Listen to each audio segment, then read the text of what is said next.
Which Tier 8 tank is one of the most heavily armored, especially in the turret?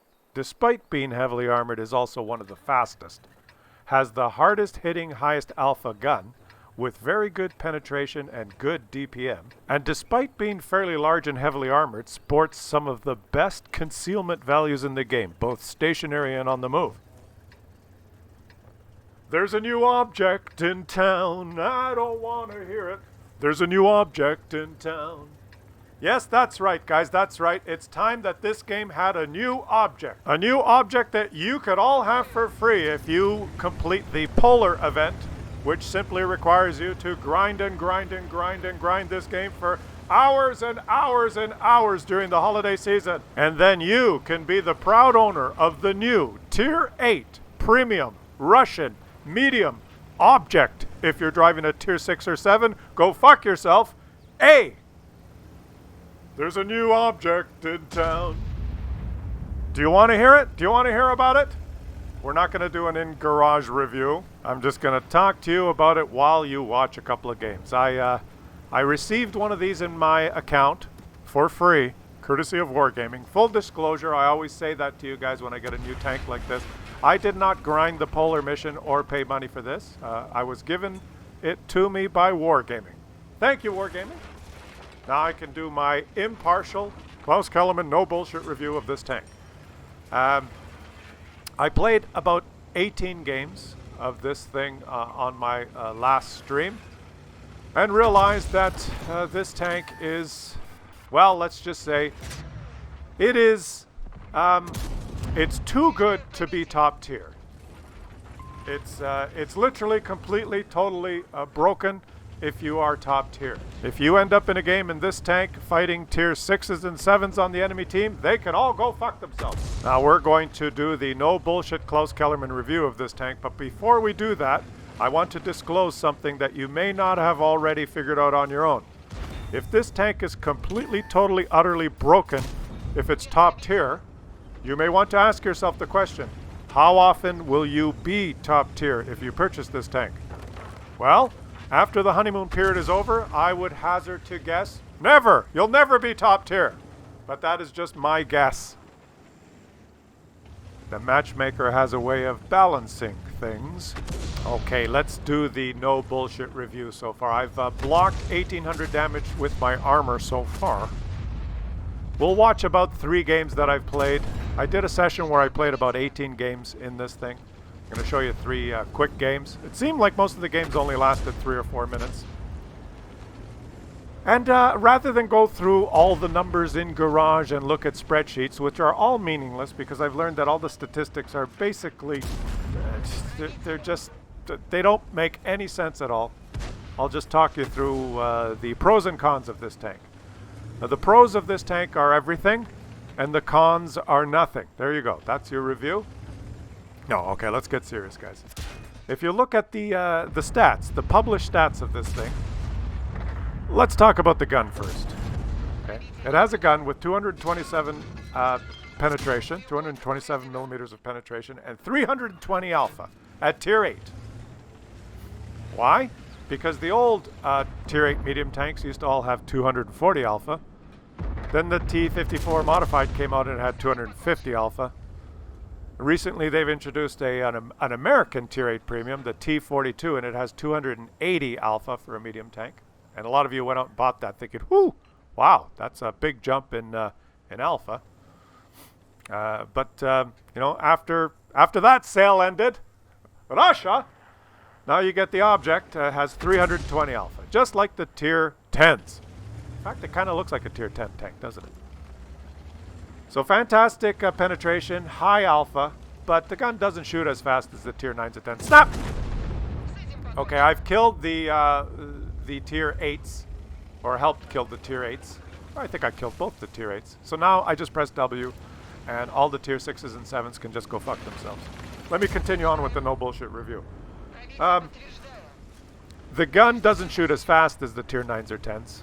It has a little bit longer reload, but still very good DPM. It's heavily armored for a medium tank. Fantastic turret, fantastic upper plate, but of course the usual weak spots, the lower plate, the sides, the rear. Right? You are not invincible, as you can see. I've got ammo racked here. Do I repair it? Let's just take this guy out without repairing it. Now, because you're heavily armored and you have a very hard-hitting, high-alpha gun, of course, this tank has a posted speed of 58, which is super fast. I need help. And now my team is saying they need help. They need help from me. You need help? Thought I needed help. Don't worry about it. I have things under control. So like I said, it has a posted top speed of 58 kilometers per second. And this is why I do not do the in-garage reviews of all the statistics, because... snapperoonie. Because all the numbers make no sense, right? It says it goes 58, and I did reach 58 once in one game. But of course there are soft stats, penalties, terrain resistance, and I don't know why Wargaming insists on posting ridiculously higher and higher and higher numbers to give you the impression that a tank performs in a certain way, only to hit those numbers with soft stat penalties. And I understand that they need soft stats to vary how the vehicle maneuvers on soft ground, on grass, on sand, on swampy ground. I understand that. But why do you post a top speed of 58 when a tank never goes 58? Why don't you post the top speed of a tank, how it performs, say, on terrain that has the hardest terrain in the game? Well, they do. They do. That's what they do.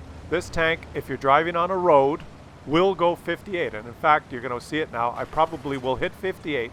Let's look at it. 40, 47, 40, 50, 50. You're looking at the speedometer there, 52. 50, it took 54. I'm getting there. I'm getting there. 55, 56, 7. I've 57, 50. Have I hit 58? 56? I think I hit 58. So Wargaming is not lying. It's not lies. There, I hit 58. That's the one time that I hit 58 in this tank.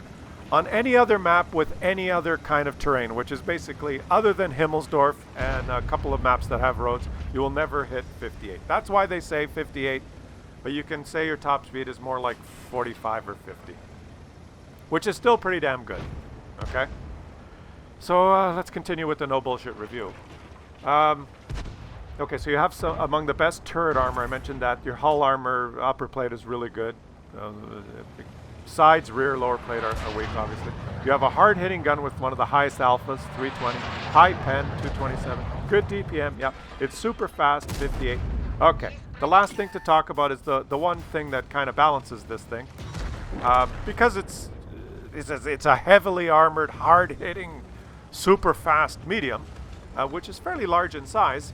Of course, it would make sense that this tank has among the best concealment values of any medium tank in the game. Right? With my crew and my setup on this tank, I have 33% concealment, stationary, and I think 27, 28 on the move. 33% concealment stationary. Think about that, guys. Not 13 or 23. 33% concealment stationary. Snap. I think I hit that score. Now that, you might just say, well, yeah, so. No, that rivals the concealment. It gets it gets pretty close to the concealment values of the new Burask, which has no armor, is small and really fast, and its strength is that it has concealment. That's one of its only strengths, and the double tapping gun. The strength of that tank is to maneuver around the battlefield, remain undetected, and show up in an unexpected spot, and boom, boom. So it needs the concealment. This thing has the concealment to balance it, right? So basically, those are all the stats. Oh, the other stat that I missed here is the traverse speed. The statistics on this, if you read the numbers, this tank posted traverse speed is better than the LT-432, the Russian Tier 8 light tank. So that makes sense. Now let's just watch the gameplay here. The strategy in this tank is when you're top tier, just focus the other Tier 8s and ignore the Tier 6s and 7s. They can just go fuck themselves. Just kill the other Tier 8s, and then just drive around and kill everybody. All you have to do is kill the other team's tier 8s. Just focus them. And you know, GG. Okay, so have we gone through everything, all the stats?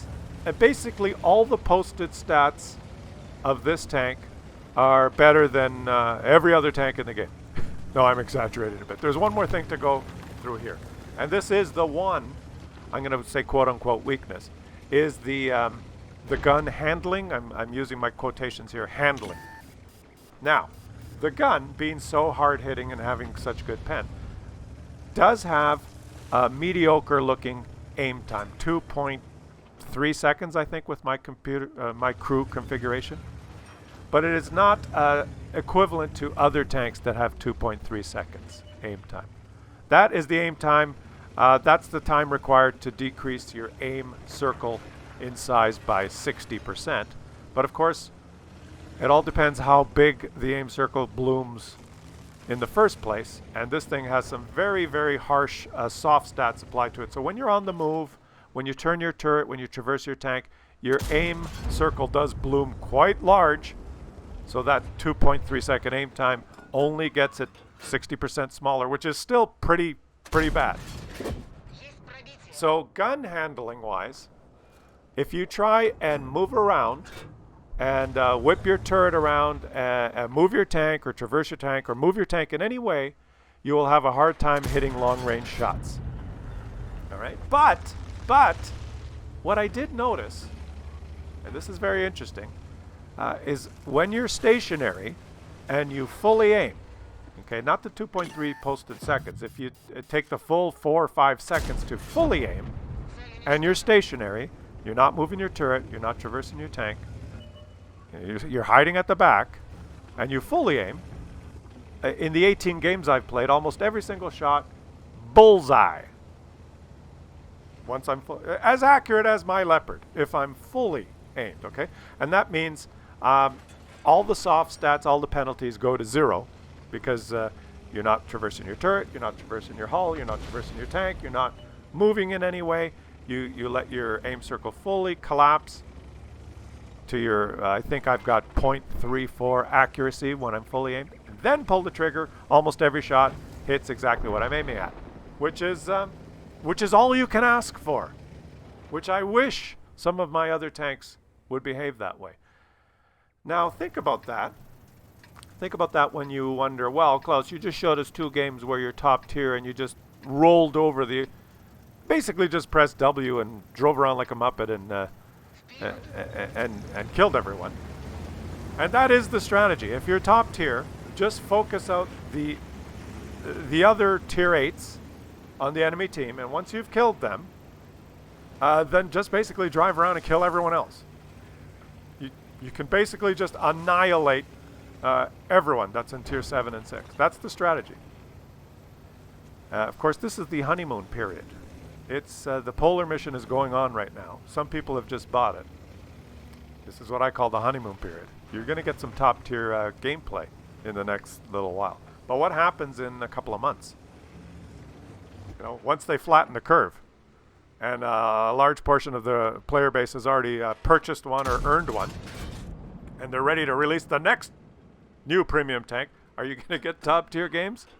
No, you're going to be in tier 9 and 10 games. Like this. I'm showing you a tier 9 game. So now in a tier 9 game, or I think I had one tier 10 game, you can use the other overpowered attribute of this tank. I have 33% concealment. Because why not? Why wouldn't I? So I can actually sit in a bush initially at the beginning of the game when you don't want to get annihilated by tier 9s and 10s. Because let's face it, your armor's not going to hold up. You're not super invincible tank if you're fighting tier 9s and 10s. You can put yourself in positions similar that you might go to with a Burask or a Leopard and have some luck taking long-range shots, as long as you fully aim them. Now, a couple of these shots, you're going to notice if I move my turret around and I pull the trigger too early, my shot is going to deviate, and I'm not going to be able to hit. But if I fully aim, it seems like my shots, it's bullseye. If I fully aim, it's a bullseye 9 times out of 10. If I move the turret around a little bit, then my shot's going to deviate. Like, okay, let's do it here. Let's fully aim. We're going to fully aim. If you fully aim, you know, papatanya. So when when you're in a tier 9 or 10 game, and you can't really rely on your turret armor, or your high alpha isn't that high anymore, and your penetration isn't that great, and your speed isn't that dominating, well, you've got your 33% concealment you can rely on, and snipe away. Sit in the red line and snipe away. But Klaus, why would you snipe in a heavily armored medium tank? Because I can. At least at the beginning of the game, if I'm in a tier 9 or 10 game. On the move, never going to hit anything. Fully aimed, no problem. Close the gap, shooting at close distances where it doesn't really matter, no problem. So, all in all, the Klaus Kellerman no bullshit review is that they've introduced a tank in the game that basically smashes through all the previously set power creep levels. It's basically better than every single tier 8 tank in the game, by far, not even close. But, guys, remember, Wargaming is a very clever company. Just because everything I said is, I've gone on and on and on about how fantastic this thing is, you would probably think, oh, well, we're going to see the thing's going to have a 65% win rate. It's going to dominate all the statistics. It's going to be off the charts and they'll have to nerf it. No. That's not how it works. The matchmaker is a very sophisticated balancing mechanism. This tank is so overpowered that it's too good to be top tier, is what I'm saying. And what I'm saying is that my prediction is, after they flatten the curve and the honeymoon's over, is that you will almost never be top tier in this tank. You can't be. Because if this tank gets top tier a lot, it will have a 60-65% win rate, and it'll just destroy the game for tier 6s and 7s. So you won't be. You'll be in tier 9 and 10 games a lot. And the matchmaker will decide how often. The matchmaker will decide how often you will be in a tier 9 and 10 game. And it will decide that based on what the statistics are for this tank. This tank has a 60% win rate. You're going to be in a tier 10 game every freaking game until that win rate drops down to about 50. That's my no bullshit prediction. And really, I mean, what do you guys expect when you have a tank that has basically tier 10 attributes? It's got tier 10 medium tank attributes. So you're not going to be top tier a lot. It just, that's just the way it works. It's just like the Defender. The Defender came out completely, totally dominant at its, if it's fighting other tier 8s, 7s, and 6s. So what happens is you only end up top tier once every 50 games. Right? Most of the time you're living at tier 9 and 10. And that's just the way it is. So, my no bullshit Klaus Kellerman review of this tank, completely and totally fantastic in almost every way. Too good to be top tier. If you are top tier, just take out the, just focus out the enemy tier 8s, and then just drive forward and kill everyone and laugh. If you end up in a tier 9 or 10 game, be a little bit more careful. You can rely on your concealment. You can rely on your sniping abilities if you aim your gun fully. It's basically, Russia. It's, the game is evolving, right? We are evolving the game. Enjoy it while you can. Probably the next medium tank come out is going to have 440 alpha, better armor, be faster, better concealment. It might have wheels. It may have 2 guns, maybe 3 guns. It may be able to fly and hover over the battlefield and to shoot down on people. But there's one thing that I'm absolutely certain about. There's one thing I'm absolutely certain. Whatever the new one, the next one is, it's going to be a fucking object. I'll tell you that much. There's a new object in town. I don't want to hear it. There's a new object in town. I don't want to hear it. There's a new object in town. I don't want to hear it. There's a new object in town. Yes, this video's over, but I like to sing a new object in town. Do you still want to hear it? There's a new object in town. I don't want to hear it.